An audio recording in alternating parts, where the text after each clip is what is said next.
جبکہ ساری کائنات خدا کے حکم کے تحت چل رہی ہو اور ہم خدا کے سوا کسی اور کے حکم کے تحت چل رہے ہوں یا خود اپنی مرضی سے چل رہے ہیں اپنے خود مختار بن کر، تو گویا ہماری زندگی کائنات کی زندگی کے ساتھ پوری طرح سے متصادم ہے، ایک مستقل کانفلکٹ ہے جو ہماری اور ساری کائنات کے درمیان ہو رہا ہے۔ تمہاری زندگی کا قانون اور ضابطہ بھی وہی ہونا چاہیے، ساری کائنات کی زندگی کا قانون اور ضابطہ ہے۔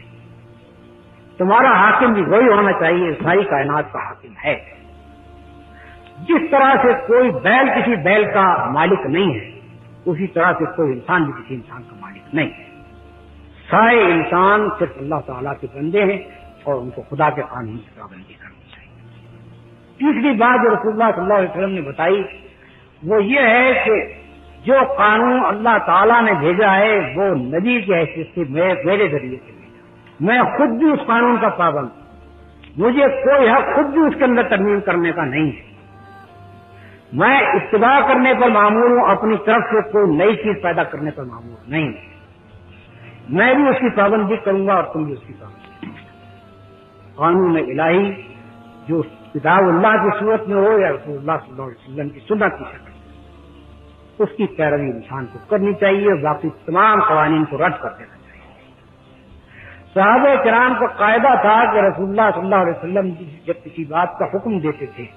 اور ان کے دل میں کوئی شبہ پیدا ہوتا تھا تو وہ پوچھتے تھے کہ یا رسول اللہ یہ خدا کے حکم سے آپ فرما رہے ہیں یا خود آپ کی اپنی رائے ہے؟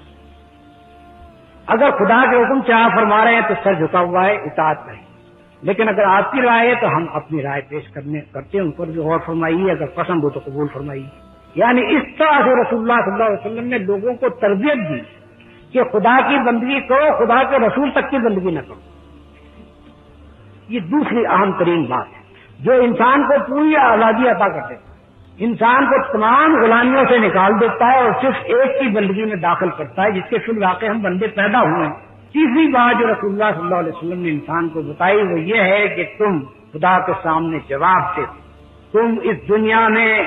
چھترے بے مہار نہیں ہو کہ اپنی مرضی سے جو چاہو کرتے پھرو، جس کھیت میں چاہو چرو اور تمہیں کوئی پوچھنے والا نہ ہو، بلکہ تم اپنے ایک ایک فعل اپنی پوری زندگی کے متعلق خدا کے سامنے جواب دے ہو۔ مرنے کے بعد تم کو اٹھنا پڑے گا اور اپنے اعمال کی جواب دے۔ یہ ایک ایسی طاقت تھی اخلاقی کہ گویا ایک ایک انسان کے ضمیر میں ایک پولیس مین بٹھا دیا کہ جو اس کو خود روکتا ہے برائی کرنے، باہر کوئی طاقت روکنے والی ہو یا نہ ہو، مگر جس شخص کو یہ یقین ہو کہ مجھے خدا کے سامنے جا کر جواب دہی کرنی ہے، وہ کبھی خلوت میں، کبھی اندھیرے میں، کبھی جنگل میں، کبھی کسی سنسان مقام پر بھی اللہ کی نافرمانی نہیں کر سکتا، بشرطے کہ اس کو یہ احساس ہو کہ میں جواب دیں۔ اس سے بڑا انسان کے لیے ریفارم کا، اس کی اصلاح کا، اس کے اخلاق بنانے کا کوئی ذریعہ نہیں۔